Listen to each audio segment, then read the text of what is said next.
Up dog, baby. Big fella, we're back. We're back, and we watched the game Wednesday night at Dirk Spenley. What a bar. And we look across, and we meet this beauty, Shawn Bowen, Byram's dad. Sorry, Shawn Byram, I apologize. That's okay. It's been a long couple days. You messed up the name forever since we've been talking about it. Yeah, I did mess his name up a lot at the start, but we've loved your son from day one. Well, thanks a lot, guys. And a funny story about the name. It looks like a pretty simple name, but everybody misspells it. Kevin Bieksa was saying it right for a while, and then he started messing it up. Funny story, my Uncle Ray, his name's Ray Byram, and we call him Rev Bypam because he used to get parcels all the time that say Rev Bypam on them. So. Anyways, don't feel bad, Shane, because everybody does it, and I don't know why. It just seems to be a difficult name to work out. Absolutely. Well, you're an absolute beauty. Me and Updog said you can play on our team anytime. So you did play a little bit, right? We were talking about that. You played in the American League and then over in Europe. Is that what you did? I played in the Western Hockey League, and I was drafted by the Islanders. I played 3 years in their system, Springfield and Troy, New York, which is called the Seedy Islanders. I got a cup of coffee. I was up for a month and a bit there, played 4 games, and then I signed as a free agent with Chicago and played 3 years in their system. Actually, at the time, I was supposed to play there. They were all excited I was going to be a big centerman. They wanted to trade Adam Creighton away, and they kind of wanted me to take his spot. And I laid an egg from the start. You laid an egg. Didn't work out. Were you having too much fun, or was it? It's kind of a long story, to be totally honest. I probably couldn't skate quite well enough to stick around, like to play regular. If I felt really good, I could keep up. But if I was off, and most of the time you're off, right? you really are, right? Yeah, usually. So I was a good player. I was a good minor league player, but when I look back, I probably could have worked harder too. As far as off ice stuff, we all look at ourselves. It wasn't like it is now.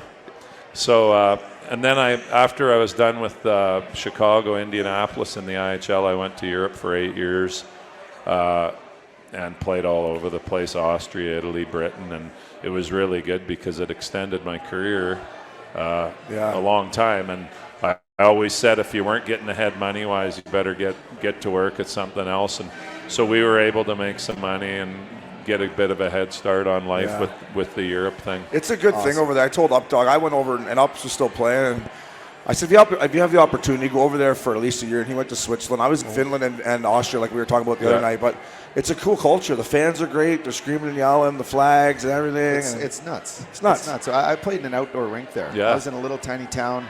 The one side was up against the mountain with an open roof. Snowstorms, snow would be fucking blowing in.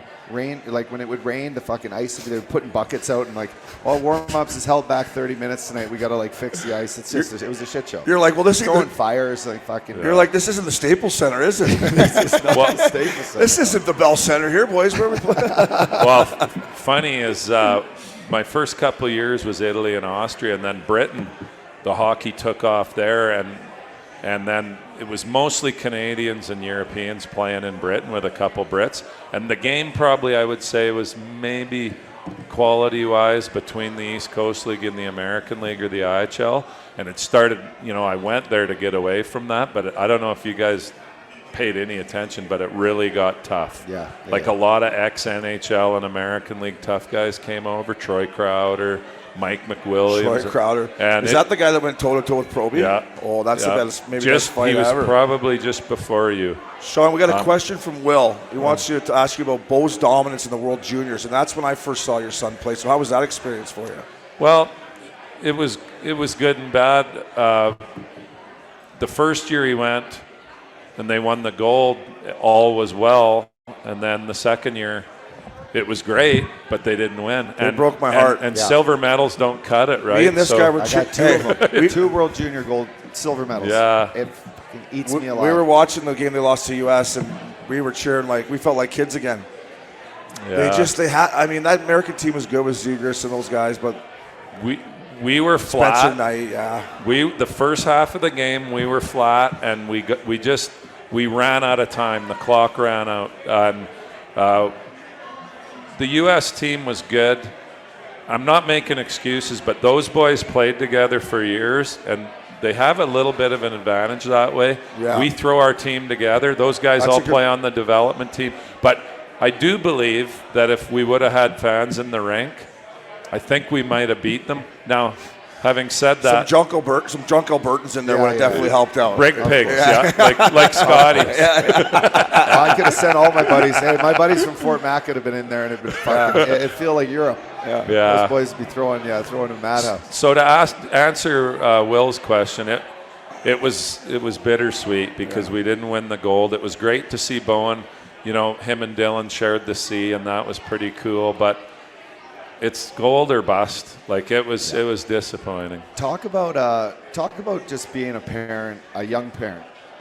Your kid is 21 years old. He's in his first full season with the Avs, and he's now one win away from the Stanley Cup. Just how cool is that for you and Stacey to be here and experience this whole playoff run like this? It's hard to explain. You guys both played in the NHL, so you reached a dream that's almost unattainable generally for people.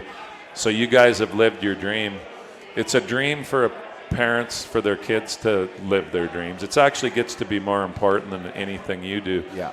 So it's hard to explain, but the one thing is for sure is all the time we're saying to each other, like, I'll lean over and say, Stace, can you believe Bowen's playing? And so Yeah. because we're drunk all the time. but no, seriously, I'm joking. Well, we are drunk a lot. Hey, don't worry. We saw you the other night. We it's- know what it's like, and there's a lot of pressure in these games. It's surreal, really. Like Yeah. we're not really totally grasping the whole concept of where we're at here. Yeah. And it'll probably take a while It will. to It will. kick in. Now, hopefully we win. We've got 3 games to do it. We don't want to put too much pressure on tonight, but it'll probably take a long time to really realize.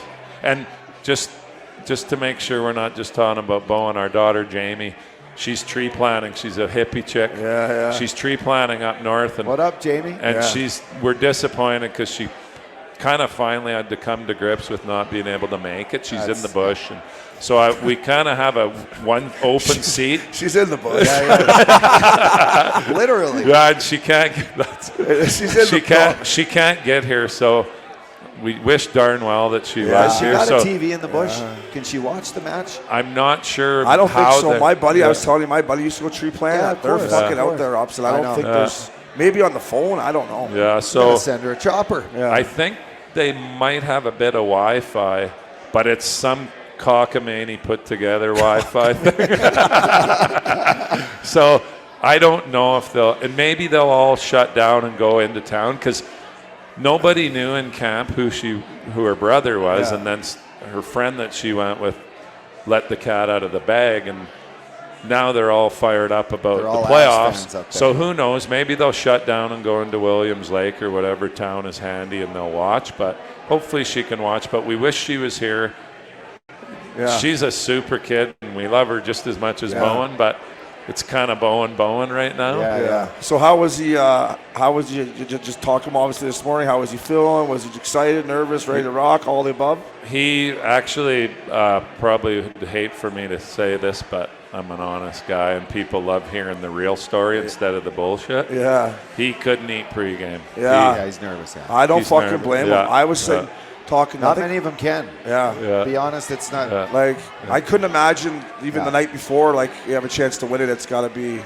Yeah. It's got to be nervous energy. So. Yeah, I know for us. So at least he'll be light out there. He'll be jumping. He's like, he'll be jumping. Well, I seen him today, walking around in his condo and that, and there isn't a whole lot left of him.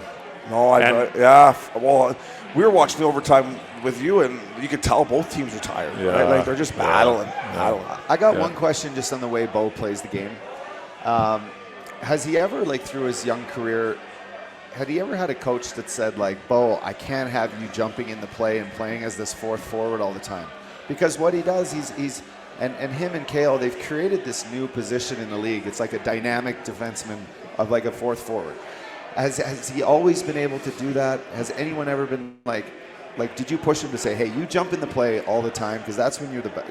He's such a great offensive kid. That's a really good question. I coached the boys. I thought I had someone else lined up to go through the years with them in Cranbrook, but it didn't work out, so I thought I better step in. And so I coached Bowen and his kids from 9 to 12, and I encouraged every defenseman on the team to join the rush all the time. All the time. I said, I want all you guys learning how to play hockey. Anybody can do that other stuff. I want you guys. So I encouraged all of them. And of course, Bowen was a little more skilled than the rest. And then when he went to Lethbridge and played for Mike Dick, who, if you guys probably know the name. Mike Dick, what's a great name? Yeah. Mike Dick. And Mike's like a second father to Bowen. And he taught Bowen a lot defensively, but he didn't hold him back. And then all the way through junior, Dicker was his coach and didn't hold him back. And then, Good nickname, too. and then he got to Jared. And Jared, he's a great mix of old school and new school. And he's the perfect coach for this team. And he honestly, from what I hear from Bowen, because you know how kids are, they don't always want to tell you. These guys are out there. There's some defensive structure. But he doesn't hold them back. A funny story. I don't know how much time we got. Oh, fucking right. Tell it. Scott Niedermeyer is from Cranbrook, where we're from, and he's a good friend of mine. And Robbie Niedermeyer. And Robbie. Love that that's man. right. Love that and you would have played with him, I think. played well. And Scotty kind of took a special interest in Bowen, just because Bowen was from Cranbrook. He was my kid. And Scotty watched a couple games, and he said to Epper and I, he said, this is ridiculous. Like, he's up ice every time. Like, if I would have played for Jared, I would have got 100 points a season. Yeah. And he was just joking around, but serious. Yeah. He said, I played for Jacques Lemaire. Like, I couldn't. And Lou Lamoriello. He said, I had the handcuffs on all the time, and I just love watching Bowen up the ice all the time. Awesome. I wish you could have been my D partner. I'd still be playing, but we could sit here all day and talk to you about your beauty. How's Mama Bear holding up over there? She's doing well. She's a good one. You got a good one there. So I actually tried to get her up here instead of me, but she gets nervous when she does. Well, you enjoy the game, buddy. You're a beauty, bud. Yeah, and appreciate you, Shawn. We'll talk to you guys and afterwards. 100%. Okay.